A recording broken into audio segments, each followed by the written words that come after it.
What is the goal of human life?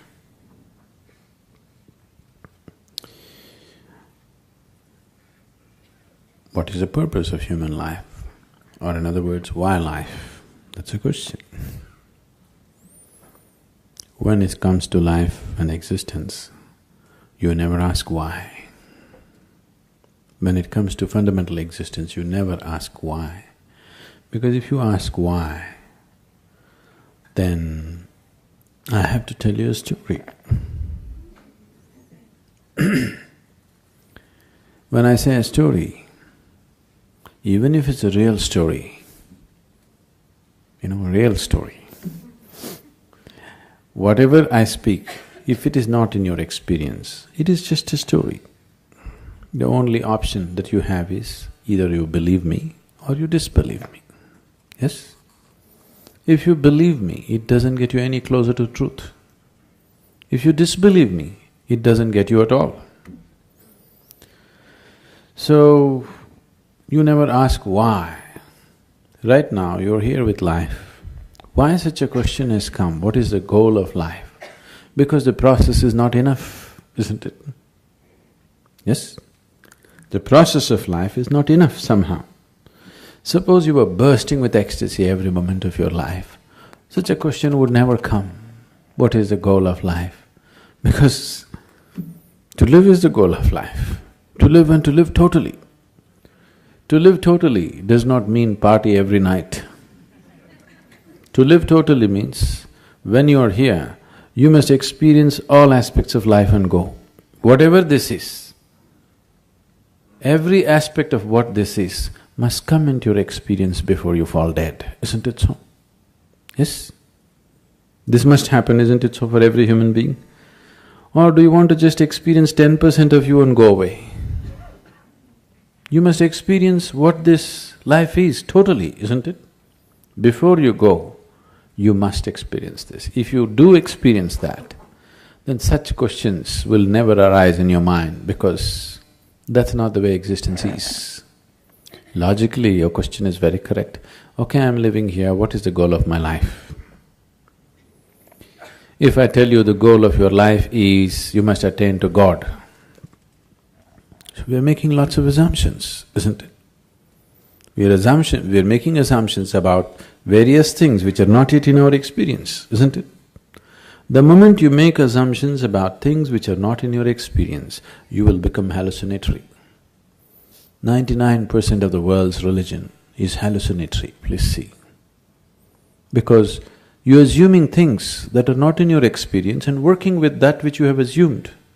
The moment you give power to things that you have assumed, your mind will just fly off into all types of imagination and it'll be more real than real. So your imagination can be more real than real, isn't it so? You go and sit in a cinema, it is just two-dimensional, just play of light and sound. But its impact is much more than the life itself, isn't it so? Yes? You went and sat in IMAX theatre? Its impact is bigger than life, isn't it? But is it bigger than life? Do you think so? Is it really bigger than life? Not at all. It is just that imagination has such power. Imagination, thought, emotion, all these things are a way to pave the way. Now I have a thought, I want to go to New York. This paves the way. Once I say, I want to go to New York, now, okay, how to go, shall I buy the ticket, shall I walk it, what shall I do, shall I drive? It's paving the way. But if I sit here and go on thinking New York, I'll never make it. Thought is not a reality that takes you there. It only paves the way, it makes you willing, that's all. Yes? Thought and emotion only makes you willing, it's never the real thing. But once you start giving too much significance to your thought and emotion, it starts seeming like as if it's the real thing. More real than the real. What you're thinking in your head is more real than what's around you, isn't it so? Yes? That's the whole problem with life right now, that your thought and emotion has become a bigger reality than reality itself. Now, this is like, if you go probably in the countryside, there'll be, what do you call them? We call them handpost. What do you call them here? A handpost? What do you call it? Something, a marker? A signpost, okay? So, these are called handposts usually because they used to be made like hands at one time, like this it used to be. Have you seen them? Like this, it says, this way to New York. So, you go and sit on this and you think you're in New York. That's not New York, isn't it? So, thought is only a signpost. It points you in the direction you want to go, but it never takes you there, it cannot take you there. But people who think it is taking them there have become hallucinatory in such a way that even reality cannot get them out. Even if you poke them with a knife, they will not know, they're somewhere else. Their thought and emotion is far more important than that. This is a scourge which has taken humanity such a big way, such a big way. And of all the type of thoughts and emotions that we generate, the religious thought and religious emotion or spiritual thought and spiritual emotion are most dangerous because they're powerful, empowered by the otherworldly. Because of that kind of power, it just rules people. It just rules people so deeply. And we can always see that some other religion that you don't belong to, what stupidity, what nonsense they're doing, but what you're doing is just never visible, isn't it? Yes? Isn't it so? Isn't it happening every day?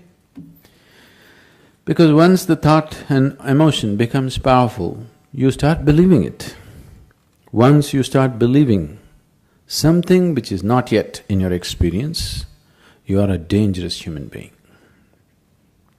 Because all the conflict on the planet, even today, what's happening, though people try to project it as it is good versus evil,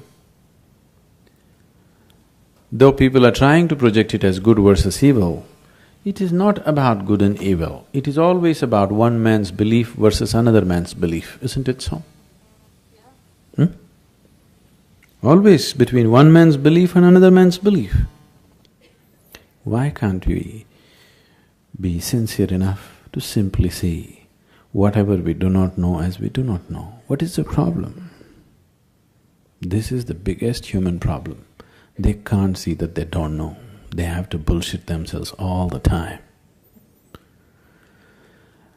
And this is not a joke. This is a terrible tragedy on the planet, isn't it? This is not a joke, this is not a simple thing. It has cost phenomenally for human life on this planet, phenomenally, and still continuing to cost. But what we think and feel is so important, isn't it? So, what is the goal? What if there is no goal? What will you do? Will you die tomorrow? Suppose there is no goal. What to do? You want to die? Isn't it wonderful? There's nowhere to go. Yes? Isn't it really great? There's nowhere to go, you don't have to work your way to heaven, you can just live here happily.